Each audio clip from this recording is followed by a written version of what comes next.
Welcome back, Leo Lions. This is Mrs. Morgan with today's lesson over factoring when there are four terms. So we've been factoring trinomials, we've factored binomials, but now we are focusing on a polynomial that has four terms. And you'll notice that most of these polynomials are already written in standard form. They go in decreasing order with those powers, and then the constant is at the end. If they are not in correct standard form, make sure you rewrite them first in standard form and then follow these steps. So step one, group the first two terms together and then the last two terms together.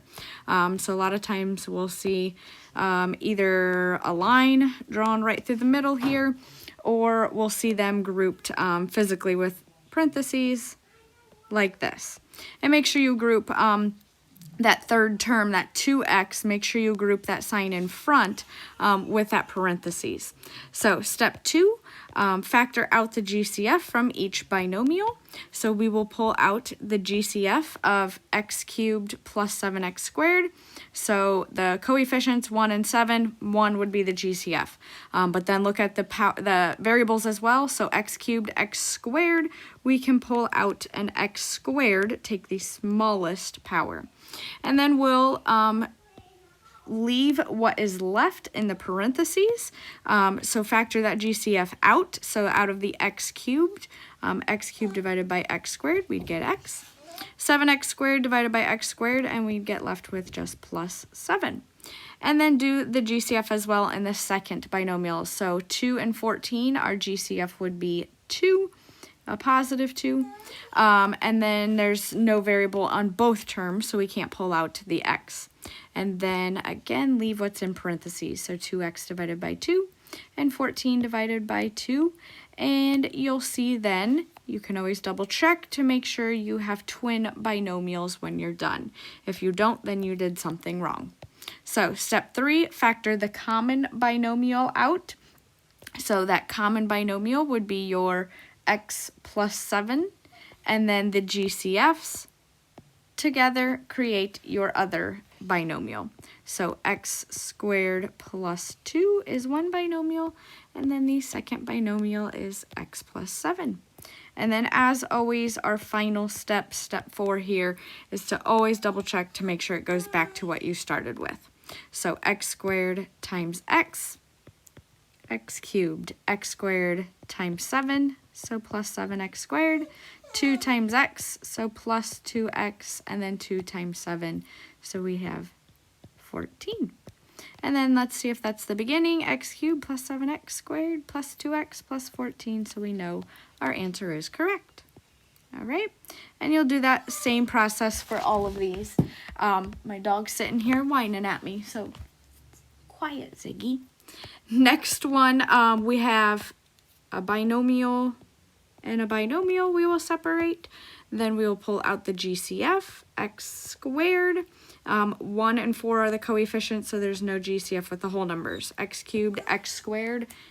And then we will factor that x squared out to see what's left. We have x cubed, take out the x squared, and then 4x squared, take out the x squared. So we have x plus 4 left in our parentheses.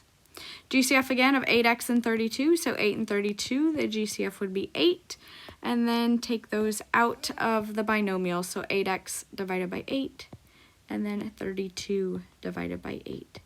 So there are our twins, and then we have x squared plus 8 as the one binomial, and the other one x plus 4.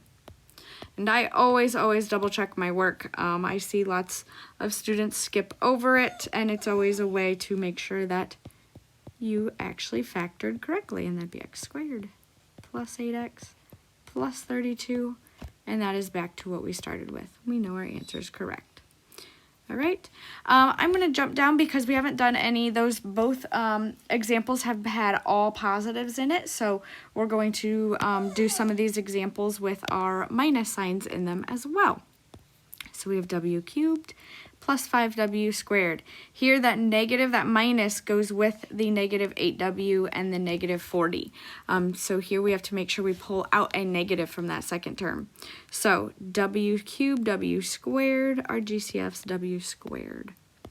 Pull them out, so we'll get w plus 5. And then here, this example, if your coefficient is ever a negative, you want to pull out a negative. So we're looking at a GCF of -8 and -40. So it'd be -8. And then they don't have a W in common. The 40 doesn't have a W, so it's just a whole number. Then pull out that -8, so it'd be positive W. -40 divided by -8 is positive 5. And there we go. So we have W squared minus 8, and then W plus 5. And we can check our work. W squared times W. W squared times 5. -8 times W. And I forgot my W squared on that 5W. And then -8 times 5, so we get -40. And there it does go back. So we know we are correct. And I'm going to jump down. We've got another one with some minus signs in here. So we're going to group p to the 5th, and then minus 6p cubed. We're going to group -2p squared and positive 12. Pull out our GCF. So we have p to the 5th, p cubed. The coefficient was 1 there, so I knew there's no GCF between the whole numbers. So we're going to pull out p cubed. And then what's left would be p squared minus 6. And then over here, so again, now notice that coefficient is a negative, so we're going to pull out a negative. And then between 2 and 12, that GCF would be 2. P squared, and then the other one does not have, the 12 doesn't have a p, so it's just -2 as our GCF. And we pull out that -2, so we'll get p squared. Pull out 12 divided by -2, so that switches to a -6, and then there we see that those binomials are the same. So p cubed minus 2 is one binomial, and then p squared minus 6 is the other binomial. And double check our work. P cubed times p squared. When we get bigger exponents, it's always good to check your work. And then we have p cubed times a -6, -2 times p squared, and then -2 times a -6. It will switch to a plus 12. And double check. It does go back to what we started with. All right, so there are some examples on the right side that you can do on your own. There's also several more examples on the back side. I am going to jump down to some of these where they are not written in standard form. So standard form, we would have to rewrite this polynomial, the x, remember it comes in alphabetical order, so x has to come first, and then the highest power comes first. So -x squared. And then we have a plus 5x. And then remember, when there are multiple variables, then it transitions into your xy. So that xy would come next into the term with the y.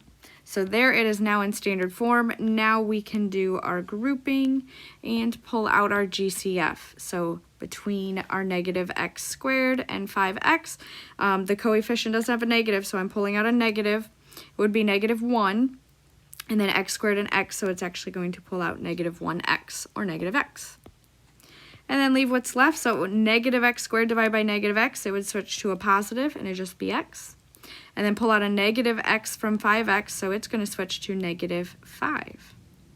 And then we will pull out a GCF of 2xy, -10y. So 2 and -10, they have a GCF of 2. That positive coefficient means I'm going to pull out a positive 2. They do have a y in common, so I'm also going to pull out the variable y. And then divide what's left. So 2xy divided by 2y, we only have x left. -10 divided by 2, we'd get -5, and y divided by y, it would go away. So there we have twin polynomials or binomials. So one binomial is -x plus 2y. The other binomial is x minus 5.